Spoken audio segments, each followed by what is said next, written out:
નમસ્કાર મિત્રો. આજે સીધું ને સટમાં આપણી સાથે વરિષ્ઠ તંત્રી બેવાક પત્રકાર દિલીપ પટેલ જોડાયા છે. દિલીપભાઈ, આપનું સીધું ને સટમાં સ્વાગત છે. આભાર હરિભાઈ આપનો. આજે વાત કરવી છે માનનીય વડાપ્રધાન નરેન્દ્ર મોદીએ જે ઉપદેશ ગાથા કરી છે.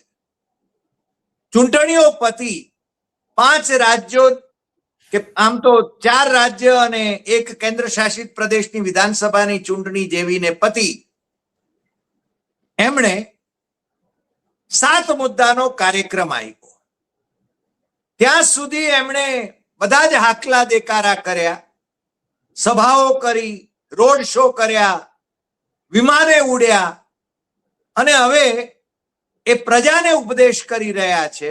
અને પાછા ગુજરાતમાં આવીને એ રોડ શો કરે છે, સભાઓ ભરે છે, સોમનાથ દાદાના આશીર્વાદ લેવા જાય છે, ત્યાં પણ મહા કાર્યક્રમો કરે છે. એ કેટલું આચરણ એ પોતે કરે છે, પોતે જે વિચારો પ્રજાને સમક્ષ મૂકે છે એની આપણે આજે વાત કરવી છે. અને ખાસ કરીને ગુજરાતના એ પનોતા પુત્ર છે, એટલે ગુજરાતમાં ધારો કે ઉત્તર પ્રદેશ વિધાનસભામાં એમનો વિજય થાય ત્યારે એ ગુજરાત આવીને રોડ શો કરે છે. બંગાળમાં જ વિજય થાય ત્યારે ગુજરાતમાં આવીને વિજય પતાકા લહેરાવે છે. આ બધું તો ઠીક, દક્ષિણ ભારતમાં હજુ એમને પ્રવેશ મળતો નથી, એટલે આવતા દિવસોમાં એ દક્ષિણ ભારત ઉપર વધારે કોન્સન્ટ્રેટ કરવાના છે. પણ એમણે તેલંગણ જઈને ત્યાં સભામાં, આમ તો સામાન્ય રીતે કેન્દ્ર સરકાર પોતે બેઠક યોજે, કેબિનેટની બેઠક યોજે, અને જો આર્થિક સંકટ હોય તો એની સામે કઈ રીતે કેવા પગલા લેવા એના નિર્ણયો જાહેર કરે. પરંતુ નરેન્દ્ર મોદી છે, હું કહું એ કાયદો, એટલે જાહેર સભાઓમાં જ એવા આદેશો બહાર પાડે છે. અને એ આદેશોનું પાલન અધિકારીઓ કે એમના મંત્રીઓ કે એમના મુખ્યમંત્રીઓ કેટલું કરે છે એ આપણે જોવાનું છે. ગુજરાતમાં એનું પાલન કેટલું થઈ રહ્યું છે એની ચર્ચા જે દિલીપભાઈ સાથે કરવી છે, કારણ કે દિલીપભાઈ એ ગુજરાતની રજે રજ જાણે છે. તો દિલીપભાઈ, ફરી એકવાર આપનું સીધું ને સટમાં સ્વાગત. અને આપ આ મુદ્દા ઉપર જરા મોકળાશથી વાત કરો એવો અનુરોધ. દિલીપભાઈ. અરે ભાઈ, તમે આજે મુદ્દો એવો સરસ શોધી લાયા છો, કારણ કે આ મુદ્દો એવો છે કે આના પર જેટલી ચર્ચા કરીએ એટલી ઓછી છે. એટલું બધું મોદી સાહેબ વિશે આપણે કહી શકીએ એમ છે પુરાવા સાથે. તો આ જે મુદ્દામાં જે મૂળ તો આપણે અત્યારે જે મોદી સાહેબ ઉપદેશક જે બની ગયા છે હમણાંથી એની વાત કરી, બાકી તો ઘણું બધું એમાં છે. તો અત્યારે એમણે હમણાં જ કોઈક જે સમાજે એમને કોઈક એવોર્ડ આપ્યો સરદારનો, એ સમારંભમાં એમણે જે વાતો કરી એ વાતો 3 મહત્વની વાત એમણે કરી, અને એ ઉપદેશક તરીકે કરી કે ભાઈ વાહનો ઓછા વાપરો, બીજાને વાહનો પાછળ બેસાડો, પેટ્રોલના વાહનોના બદલે ઈવી વાહનો વાપરો, કારણ કે પેટ્રોલનો વપરાશ વધી રહ્યો છે, આયાત કરવી પડે છે, એનું મૂલ્ય ચૂકવવું પડે છે, તો વિનિમય મૂલ્ય. અને બીજું કે એમણે એક વાત એ કરી કે વિદેશ પ્રવાસ ઓછા કરો ભાઈ, વિદેશના પ્રવાસ ઓછા કરો. બીજી વાત એમણે એવી કરી કે જે કંઈ ખર્ચાઓ થાય છે ખર્ચા પણ ઘટાડો, પેટ્રોલ ખાસ કરીને પેટ્રોલિયમ પ્રોડક્ટમાં. તો આવી જે 3 બધી બાબતો એમણે વાત કરી, એ વાતમાં એક ઉપદેશક તરીકે આપણે હમણાં જોઈએ છીએ કે જ્યારે ચૂંટણી આવે છે ત્યારે મોદી સાહેબ આપણા કપાળ ઉપર તિલક લગાવે છે, અને ત્રિશુલ હાથમાં લે છે, સોમનાથ દાદાના દર્શન કરવા જાય છે, બીજા બધા મંદિરોમાં જાય છે. આ એમની એક ચૂંટણી પહેલાની પ્રક્રિયા છે કે જે એક વડાપ્રધાન તરીકે, એક રાજકીય નેતા તરીકે શોભતું નથી બંધારણની રીતે અને વર્તનની દ્રષ્ટિએ. અને આ બધું જે કરે છે ત્યારે અચાનક એમનામાં એ બધું પ્રવેશી જતું એવું લાગે છે કે એક ઉપદેશક બની જાય છે, કે જે કામ જે ઉપદેશક ધર્મ પ્રચારકો છે એનું છે એ કામ મોદી સાહેબ કરવા લાગે છે. હમણાં જ આપણે વડોદરામાં આવીને એ બધા ઉપદેશ આપીને ગયા, પણ એ ઉપદેશનો પોતાના જીવનમાં જે અમલ કરવો જોઈએ તો કરતા નથી. હમણાં જ ગુજરાત આવીને ગયા તો 8,000 કરોડ રૂપિયાનું વિમાન લઈને આયા. એ વિમાનમાં એટલું લાખો રૂપિયાનું પેટ્રોલ, હાઈ સ્પીડ પેટ્રોલ વપરાય છે કે જે અમેરિકન પ્રમુખ એ વિમાન વાપરી રહ્યા છે, એ જ વિમાન નરેન્દ્ર મોદી વડાપ્રધાન થયા પછી એ ખરીદવામાં આવ્યું અને એમાં પેટ્રોલનો ધુમાડો કરવામાં આવે છે. પહેલું કામ એમને એવું કહે છે કે આ જે 8,000 કરોડ રૂપિયાનું વિમાન જે છે એને પાર્કિંગમાં મૂકી દેવું જોઈએ, આર્મીના કેમ્પસ હોય ત્યાં, અને એમણે સાદું વિમાન વાપરવું જોઈએ કે જેથી કરીને ઓછામાં ઓછા 80% પેટ્રોલ બચાવી શકાય એમ છે. તો એ તો કરવું નથી મોદી સાહેબને, અને આ ઉપદેશ આપીને ગયા અને 3 દિવસ પછી તો એ વિદેશ ચાર દેશોના તો પ્રવાસે જવાના છે અને આપને સલાહ આપે છે કે વિદેશમાં તમે ન જાઓ. વિદેશમાં જનારાઓ કેટલા, આખા દેશમાંથી દર વર્ષે લગભગ 2.5 કરોડ લોકો જાય છે, એનાથી વધારે જતા નથી. તો એ જે જાય છે એને પરવડે છે. જી 140 કરોડની જનતામાંથી આટલા ઓછા પ્રમાણમાં લોકો વિદેશ પ્રવાસ ખેડે છે. કેટલાક લોકો તો પોતાના જિલ્લાની બહારનો પ્રવાસ નથી કરી શકતા. યસ, જી વાત સાચી. જે અતિ પછાત તાલુકાઓ જે છે એમાં તો અનેક લોકો એવા છે કે જે પોતાના ગામની બહાર નથી નીકળી શકે એવી સ્થિતિ નથી. તો બીજી બાજુ આ ઉપદેશ આપે છે. અને સૌથી આમાં ગંભીર હરિભાઈ સવાલ એ છે કે નરેન્દ્ર મોદીએ 2007માં જાહેર કર્યું હતું, આમ તો 2003માં કુવાઓ શોધી કાઢવામાં આવ્યા હતા કેજી બેસિનમાં, 20 MCFT million cubic feet gas અને તેલ મળી આવવાની જાહેરાત કરી હતી. ત્યારે એમણે એવું કહ્યું હતું કે આ 4 લાખ કરોડ રૂપિયાનું પેટ્રોલ, ડીઝલ, ક્રૂડ ઓઇલ અને ગેસ છે, 4 લાખ કરોડ રૂપિયાનું. જો એ નીકળ્યું હોત અને અત્યારે જો નીકળતું હોત તો એની કિંમત 10 લાખ કરોડ રૂપિયા થાત. જીએસપીસીએ જે શોધેલું હતું એમાંથી એક વિશાખાપટ્ટનમ બાજુ ને, અને એ આપણા રાજ્યમાં નહીં, વિશાખાપટ્ટનમ બાજુ ને. હા, આંધ્રપ્રદેશ. યસ, ગોદાવરી બેઝિન જે કહેવાય છે એ કૃષ્ણા ગોદાવરી બેઝિન, ત્યાં. તો ત્યાં એ સમયે એટલો મોટો જથ્થો મળી આવ્યો હોવાની નરેન્દ્ર મોદીએ જાહેરાત કરી હતી મુખ્યપ્રધાન તરીકે. ત્યાં હેલિકોપ્ટર લઈને ગયા અને સીધા જ એનો જે પ્લેટફોર્મ બનાવેલું હતું સારકામ માટેનું ત્યાં ઉતરેલા, ત્યાંથી આખો પ્રધાનમંડળ લઈને ગયા હતા. પોતે એકલા તો ગયા નતા, સાથે નરોત્તમ પટેલ થી લઈને સૌરભ પટેલ થી લઈને જે એ સમયના બધા નેતાઓ હતા, પ્રધાનો હતા, એમને લઈને ગયા હતા. અને ત્યાંથી આખી વાત કરી હતી કે આ જથ્થો એટલો છે કે અત્યારે ભારતમાં જે ક્રૂડ અત્યારે પેદા થાય છે એટલું જ ક્રૂડ અહીંયા પેદા થાય છે, અને આનાથી ગુજરાતના લોકો એટલા સમૃદ્ધ થવાના છે કે ગરીબ લોકોને જે આરોગ્યની સેવાઓ છે હું મફત આપીશ આ પેટ્રોલ અને ડીઝલના જે આવક થશે એમાંથી, આવી જાહેરાત એને કરી હતી. આજે ત્યાં એક ટીપું પેટ્રોલ આજે નીકળતું નથી અને ક્યારેય નીકળ્યું નથી. તો આવી લોકોને મૂર્ખ બનાવે છે એક બાજુ. આપણા મારે આ શબ્દ વાપરવો પડે છે કે ન વાપરવો જોઈએ, પણ રેવાતું નથી એટલા માટે કે 21,000 કરોડ રૂપિયા ગુજરાતના વેડફી નાખ્યા. એનો કેગના રિપોર્ટમાં આવ્યું પાછું. હા, કેગના રિપોર્ટ, એના આધારે જ આપણે વાત કરી રહ્યા છીએ. 21,000 કરોડ રૂપિયા જીએસપીસી અને એની સાથે જોડાયેલી બીજી 3 કંપની કે જે ગુજરાતની પ્રજાના પૈસા હતા વેડફી નાખ્યા. અને આજે તમે ઉપદેશ આપો છો એ 10 લાખ કરોડ રૂપિયાના પેટ્રોલ, ડીઝલ અને ક્રૂડ ઓઇલ અને ગેસનો હિસાબ તો આપો. તમે એક શબ્દ તમે એના વિશે બોલતા નથી. તમે જ જાહેરાત કરી હતી અને આજે ઉપદેશ આપો છો આખા ગુજરાતને કે તમે પેટ્રોલ ડીઝલ ઓછું વાપરો. તમારા પ્રધાનો અત્યારે અમિત શાહની જ વાત કરો. અમિત શાહ જ્યારે ગુજરાત આવે છે ત્યારે મોટી કારના કાફલાઓ લઈને આવે છે. જ્યાં જાય છે તે કારના મોટા પ્રમાણમાં લઈને જાય છે. ગૃહપ્રધાન પાસે જાણે વડાપ્રધાન જેટલો કાફલો લઈને ફરી રહ્યા છે. તો કમસે કમ એને તો તમારે રોકવા હતા. તમને ખબર તો હતી કે આ પરિસ્થિતિ ઊભી થવાની છે, આજથી નહીં, 4 મહિના પહેલા પરિસ્થિતિની ખ્યાલ હતો કે આ પરિસ્થિતિ ઊભી થવાની હતી. કેમ પગલા ન લીધા? કેમ ત્યારે તમે એવું નક્કી ન કર્યું કે પ્રધાનો કારના કાફલાઓ સાથે નહીં જાય? આટલી બધી બીક લાગે છે તમને, આટલા બધા કાફલાઓ લઈને જવા પડે છે. અને બીજી બાજુ ગુજરાતના લોકોને ઉપદેશ આપો છો કે તમે વાહનોમાં વાપરવાનું ઓછું કરો અને તમે વાહન લઈને જતા હો તો બીજાને બેસાડો. આવી તો સલાહ આપી રહ્યા છે. તો આ સલાહ જે છે એ નરેન્દ્ર મોદીએ પોતાના માટે પેલો અમલ કરવો જોઈતો હતો આજથી 4 મહિના પહેલા.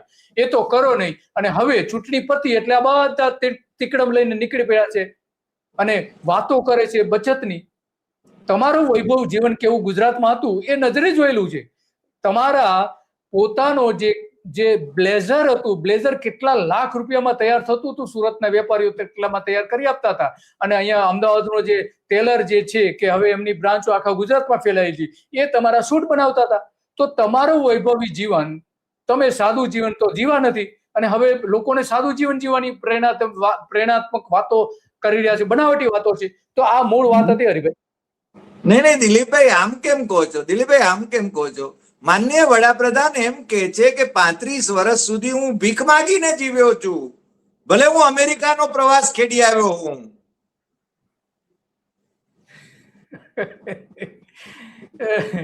ભીખ માંગીને જીવા હોય એટલે મોદી જે કહે છે ને એ માનવું નહીં, એ જે કરે છે એ જ સાચું માનવું. બાકી જે કહે છે એ તો માનવું જ નહીં, બિલકુલ નહીં માનવું. કારણ કે મેં જોયું છે કે અત્યાર સુધીમાં હરિભાઈ મેં નરેન્દ્ર મોદીના પુરાવા સાથેના 250 જેટલા જુઠ્ઠાણાઓના ટીવી કાર્યક્રમો કર્યા છે. એમાં નર્યા જુઠ્ઠાણાઓ જ રજૂ કર્યા છે કે આ જે મોદી સાહેબે કહ્યું હતું, હવે આ અત્યારે શું પરિસ્થિતિ છે. તો આ જે કેજી બેસિનની જે વાત છે કે તમે આટલું મોટું જુઠ્ઠાણું કઈ રીતે બોલી શકો છો? 2012માં ગુજરાતમાંથી ગેસની પાઇપલાઇન કાશ્મીર અને બીજા બધા કુલ 3 પાઇપલાઇનો નાખવાની હતી, એના કોન્ટ્રાક્ટ આપવામાં આવેલા હતા. ત્યારે શક્તિસિંહ ગોયલે તમે કહ્યું હતું કે તમે આમાં 500 કરોડ રૂપિયા ભારતીય જનતા પાર્ટીને ચૂંટણી ફંડ મળવાનું છે, એવા આરોપો મૂક્યા હતા. આજે 2012 થી લઈને આજે આપણે 2026 આ 3 ગેસની પાઇપલાઇનો જે નાખવાની હતી, કોઈ ઠેકાણા નથી. એમાં એકાદી થોડેક ઘણે અંશે એક થોડા ટુકડા પૂરતી શરૂ થઈ છે, બાકી કોઈ ઠેકાણા નથી. તો એ 13,000 કરોડ રૂપિયાનો પ્રોજેક્ટ હતો. તો આવા તો અનેક પ્રોજેક્ટ આપણે બતાવી શકીએ છીએ કે નરેન્દ્ર મોદીએ જે શરૂ કર્યા હતા એના કોઈ ઠેકાણા નથી. એટલે કે નરેન્દ્ર મોદી પોતે જ જે વાતો કરે એના કોઈ ઠેકાણા હોતા નથી હરિભાઈ. અને એ વાતો માત્ર ને માત્ર જુઠ્ઠાણાઓ સિવાય મેં જોઈ નથી અત્યાર સુધીમાં. અનેક જુઠ્ઠાણાઓ છે, એક નહીં અનેક આવા જુઠ્ઠાણાઓ છે. તો લોકોએ એમની વાત માનવી નહીં. તમારે જે કરવાનું છે કરો. જે મનની વાત કરે છે પણ દિલની વાત તો કરતા નથી, લોકોના દિલની વાત સાંભળતા નથી, અને લોકો જે ઈચ્છે છે એ કરવા દેતા નથી. એનું નામ નરેન્દ્ર મોદી છે. જી દિલીપભાઈ વિશે હું દર્શક મિત્રોને જણાવું કે દિલીપભાઈની પાસે જે ડોક્યુમેન્ટેશન હોય છે, જે વર્ષોના વર્ષનું ડોક્યુમેન્ટેશન, નરેન્દ્ર મોદીએ કઈ તારીખે શું જાહેરાત કરી, એનું કેટલા કરોડની યોજના જાહેર કરી, શું એનું પરિણામ શું આવ્યું, એ યોજનાનો અમલ થયો કે નહીં, એમણે ક્યારે કેવા વચનો આપ્યા, આનું છે ને જે ડોક્યુમેન્ટેશન છે દિલીપભાઈની પાસે, એ મને લાગે છે એમની પોતાની વેબસાઇટ ઉપર એ મૂકતા રહ્યા છે. દિલીપભાઈ, બરાબર કહી રહ્યો છું? હા બરાબર છે. યસ. નરેન્દ્ર મોદી જ્યારથી મુખ્યપ્રધાન થયા એના 2002ના જે કોમી તોફાનો થયા ગુજરાતના, એના ડોક્યુમેન્ટ ક્યાંય રહેવા દીધા નથી. એટલે હું મેળવી શક્યો નતો એ સમય દરમિયાન, અને આજે પણ. બાકીના જ્યારથી મુખ્યપ્રધાન થયા ત્યારથી લઈને વડાપ્રધાન થયા ત્યાં સુધીના એમણે જેટલી જાહેરાતો કરી એના સરકારના વિભાગના અને એના પોતાના એ બધા ડોક્યુમેન્ટ્સ છે કે આપણે કહી શકીએ કે આ તમારો ડોક્યુમેન્ટ લો, તમે આ વચન આપ્યું તો શું કર્યું આજે. તો આવા છે. વાત સાચી તમારી કે છે બધા ડોક્યુમેન્ટ. પણ અને એ વાત સાચી કે કેજરીવાલની વિરુદ્ધમાં નરેન્દ્ર મોદીની ડિગ્રી વિશે જેને કેસ થાય, પણ ગુજરાત યુનિવર્સિટીના ભંડારમાં દિલીપ પટેલ, ટાઈમ્સ ઓફ ઇન્ડિયાના પ્રતિનિધિ દિલીપ પટેલ ઘૂસી જાય અને એના દસ્તાવેજો મેળવી લે, એ વાત સાચી? સાચા દસ્તાવેજો જાણી લે એ વાત સાચી? હા, એ સમયના જે ત્યાં ગુજરાત યુનિવર્સિટીમાં એક અલગ વિભાગ છે કે જેમાં અત્યાર સુધી જે કંઈ સ્ટુડન્ટ ભણીને ગયા હોય એના બધા ડોક્યુમેન્ટ રેકોર્ડ સચવાયેલો છે ત્યાં. તો એ રેકોર્ડ હું અને મારો એક મિત્ર હતા, ટાઈમ્સ ઓફ ઇન્ડિયાના જ હતા. તો અમે બંને અંદર ગયા હતા, એના રેકોર્ડના ફોટોગ્રાફ્સ લીધેલા હતા. પણ કમનસીબે એ જે ફોટોગ્રાફ્સમાં જે ટાઈમ્સ ઓફ ઇન્ડિયાની જે સિસ્ટમ હતી એ કલપ્સ થઈ ગઈ, અને એમાં જેટલો ડેટા હતો બધો ડેટા, આખા સિસ્ટમનો ડેટા જતો રહ્યો. એના ફોટોગ્રાફ સાથે મેં એ સ્ટોરી કરેલી હતી અને છપાઈ પણ હતી અમદાવાદ મિરરમાં. તો એ સ્ટોરીમાં એમાં ઘણા બધા જે જુઠ્ઠાણાઓ નરેન્દ્ર મોદી બોલતા રહ્યા છે, એમાંના ઘણા બધા ડોક્યુમેન્ટ પણ હતા અને એ સ્ટોરી આજે પણ છે. તો વાત સાચી છે કે નરેન્દ્ર મોદીની જે ડિગ્રી અહીંયા MA કરવા માટે આવ્યા હતા પણ એ ફી નતા ભરી શક્યા એવો ઉલ્લેખ હતો. તો એ ત્યાં એ અટકી જાય છે, આખી જે ડોક્યુમેન્ટ છે ત્યાં અટકી જાય છે. તો એમને ડિગ્રી મળી છે કે નથી મળી એ પ્રૂવ કરવું બહુ મુશ્કેલ હતું, કારણ કે એમાં એ સાબિત નતું થતું કે એમને ડિગ્રી મળી છે. પણ એ ફી નતા ભરી શક્યા એટલો ઉલ્લેખ હતો. કદાચ કયા કારણસર નથી ભર્યો શું છે, પણ એમને જે કંઈક ગોટાળાઓ કર્યા છે એ દિલ્હી જે એની BA ની ડિગ્રી હતી એ BA ની ડિગ્રીમાં એમણે ગોટાળા કર્યા હતા. અહીંયા ઘણા એક પ્રોફેસર પણ છે કે એમને એ ભણાવતા પણ હતા. તો નહીં, જયંતિભાઈ પટેલ હજુ હમણાં જ ગુજરી ગયા થોડા વખત પહેલા જ, અને દિનેશ શુક્લ એ પણ એમના અધ્યાપક હતા. પણ મારે દિલીપભાઈ પૂછવું એ હતું કે માનનીય વડાપ્રધાન નરેન્દ્ર મોદીએ જે ઉપદેશ કર્યો, તમે જેનું નામ ન લીધું પણ એ સરદાર ધામના કાર્યક્રમમાં વડોદરામાં એમણે જે ઉપદેશ કર્યો અને એના પહેલા એમણે હૈદરાબાદ સિકંદરાબાદમાં એ ઉપદેશ કરેલો, એટલે એનો અમલ ગુજરાતમાં કેટલો થઈ રહ્યો છે મારે એ જાણવું છે. અરે જ્યાં ઉપદેશ આપી રહ્યા હતા હરિભાઈ, એ ઉપદેશના સ્થળ ઉપર જે ભીડ ભેગી કરવામાં આવી હતી એનું પેટ્રોલ ડીઝલ સમય કેટલા બધા ખર્ચાઓ થયા હતા. નરેન્દ્ર મોદી પોતે ખુદ વિમાન લઈને આવ્યા હતા. જામનગર, દ્વારકા, વડોદરા, સોમનાથ આ બધા જે પ્રવાસ કરેલા હતા. જામનગરમાં લોકોની ભીડ ભેગી કરી, સોમનાથમાં કરોડો રૂપિયાનો ધુમાડો કર્યો, વડોદરામાં કર્યો, અમને આજે સરદાર ધામનું તમે જે નામ લઈ રહ્યા છો ત્યાં ઉદ્યોગપતિઓએ એનું સન્માન કર્યું. તો આ બધાની પાછળ કેટલાક કરોડો રૂપિયા ચૈતર વસાવાએ RTI દ્વારા જાહેર કર્યું હતું કે નરેન્દ્ર મોદીની એક સભા પાછળ 30 કરોડ રૂપિયાનું ગુજરાત સરકાર ખર્ચ કરે છે. એણે જે ટોટલ મારીને કહ્યું હતું કે 50 કરોડ રૂપિયા એક સભા પાછળ થાય છે. તો એમાં પેટ્રોલ, ST બસો, એક સભા પાછળ ઓછામાં ઓછા 2000 થી લઈને 2500 સુધી ST બસો દોડાવવામાં આવે છે. તો આ બધા ખર્ચા તમારે ઉપદેશ આવતા પહેલા તો બંધ કરી દેવા જોઈતા હતા. તમે જો સત્ય બોલી રહ્યા હતા, સાચો ઉપદેશ આપી રહ્યા હતા ત્યારે, પણ એ તો તમે કરતા નથી. તો આ તમારા Z+ સિક્યુરિટી કમાન્ડો છે, તમારી સિક્યુરિટી પાછળ 5000 કરોડ રૂપિયાનો ખર્ચ થાય છે. કોના માટે? પેલા તમારે સાદગીથી જીવો. આટલો બધો ભય લાગે છે, તમારે સિક્યુરિટી લઈને જવાની જરૂર છે. આટલી બધી સભાઓ, જ્યારે તમે ડિજિટલ વર્ક ટુ હોમની સલાહ આપી રહ્યા છો ત્યારે તમે સભામાં બોલી રહ્યા છો.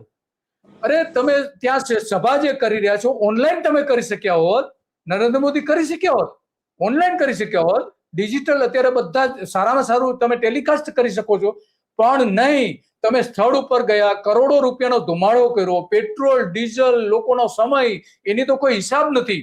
તો એ બધું જે કરો છો તો વર્ક ફ્રોમ હોમ નો તમે જે સલાહ આપી રહ્યા છો તો તમે વર્ક ફ્રોમ હોમ થી કરો ને, દિલ્હીથી કરો ને તમે સભા. શા માટે અહીંયા આવીને આટલા બધા કરોડો રૂપિયાના ધુમાડાઓ કરી રહ્યા છો?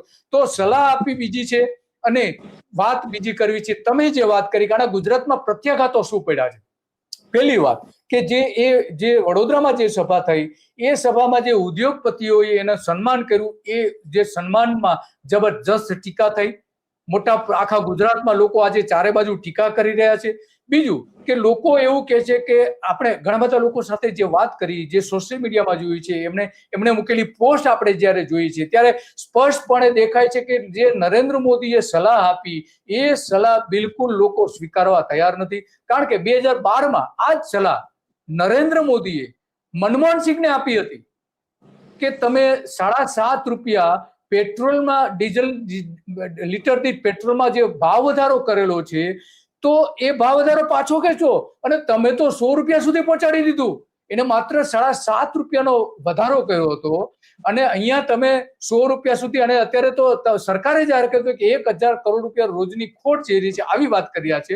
તો આ જે પ્રત્યાઘાતો ગુજરાતમાં જોવા મળી રહ્યા છે એ બહુ સારા પ્રત્યાઘાતો નથી હરિભાઈ. અને દૂધના ભાવ પણ વધી ગયા. મને કેટલાકે તો પ્રશ્ન કર્યો કે ભાઈ દૂધના ભાવ કેમ વધારી દીધા? કારણ કે દૂધમાં તો ક્રૂડ નથી આવતું. ક્રૂડના ભાવ વધે, પેટ્રોલના ભાવ વધે.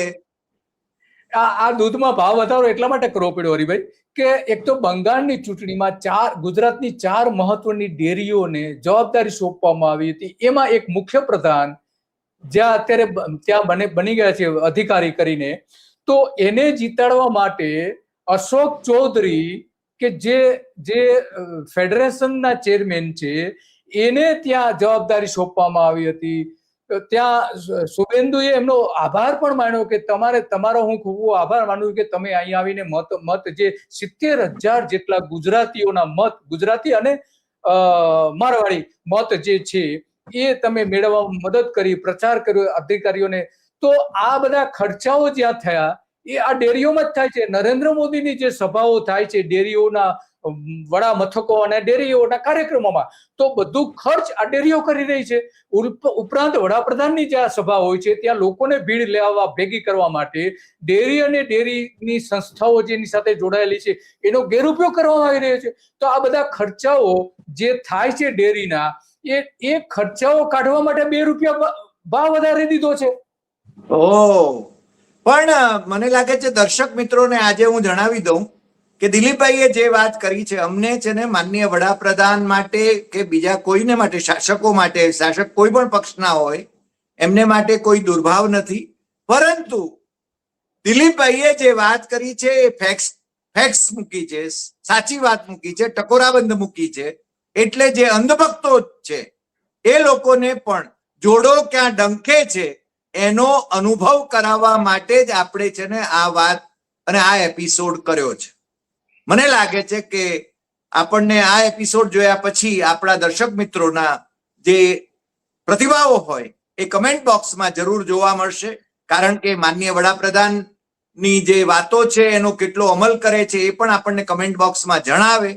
અને દિલીપભાઈએ જે વાત કરી છે એમાં પણ સચ્ચાઈનો રણકો છે એ બાબત તો હું જરૂર કહીશ. આપણે સાચી વાત, ટકોરાબંધ વાત કરવા માટે દિલીપભાઈએ આપણી સાથે જોડાવાનું પસંદ કર્યું એ બદલ એમનો ખૂબ ખૂબ આભાર. અને ફરી મળીશું નવા એપિસોડમાં નવા વિષય સાથે. નમસ્કાર.